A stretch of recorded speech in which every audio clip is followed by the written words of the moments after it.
एक गांव में एक साहूकार रहता था। साहूकार के एक बेटी थी।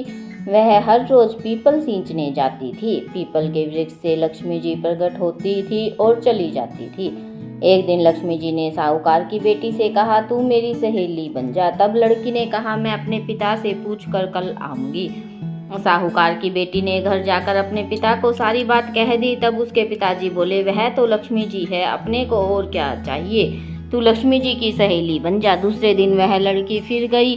तब लक्ष्मी जी पीपल के पेड़ से निकल कर आई और कहा, सहेली बन जा। तो लड़की ने कहा, बन जाऊंगी, और दोनों सहेली बन गई। लक्ष्मी जी ने उसको खाने का न्योता दिया। घर आकर लड़की ने माँ बाप को कहा कि मेरी सहेली ने मुझे खाने का न्योता दिया है।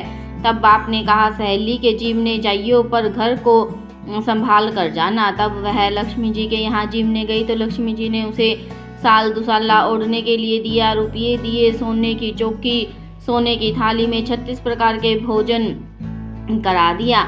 जिम कर जब वह जाने लगी तो लक्ष्मी जी ने पल्ला पकड़ लिया और कहा कि मैं भी तेरे घर जिमने आऊंगी। तो उसने कहा, आ जाइयो।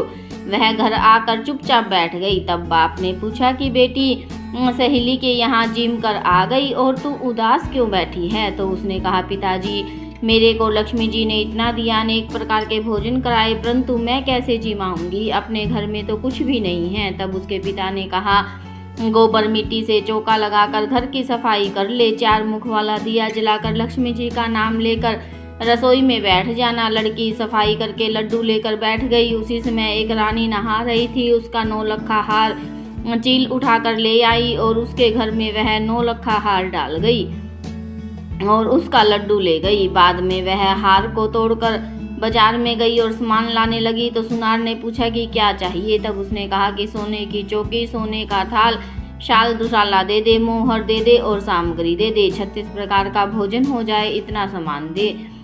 सारी चीजें लेकर बहुत तैयारी करी, रसोई बनाई। तब गणेश जी से कहा कि लक्ष्मी जी को बुलाओ। आगे आगे गणेश जी और पीछे पीछे लक्ष्मी जी आई। उसने फिर चौकी डाल दी और कहा, सहेली चौकी पर बैठ जा। तब लक्ष्मी जी ने कहा, सहेली चौकी पर तो राजा रानी के भी नहीं बैठी, किसी के भी नहीं बैठी। तो उसने कहा कि मेरे यहाँ तो बैठना पड़ेगा। फिर लक्ष्मी जी चौकी पर बैठ गई। तब उसने बहुत खातिर की, जैसे लक्ष्मी ने करी थी वैसे ही उसने करी। लक्ष्मी जी उस पर खुश हो गई। घर में खूब रुपया और लक्ष्मी हो गई। साहूकार की बेटी ने कहा, मैं अभी आ रही हूँ, तुम यहीं बैठी रहना, और वह चली गई। लक्ष्मी जी गई नहीं और चौकी पर बैठी रही। उसको बहुत दौलत दी। हे लक्ष्मी जी, जैसा तुमने साहूकार की बेटी को दिया वैसा सबको देना। कहते सुनते हुंकारा भरते अपने सारे परिवार को देना, पीहर में देना, ससुराल में देना, बेटे पोते को देना। हे लक्ष्मी माता, सबका कष्ट दूर करना, दरिद्रता दूर करना, सबकी मनोकामना पूरी करना। जय लक्ष्मी माता, जय लक्ष्मी माता।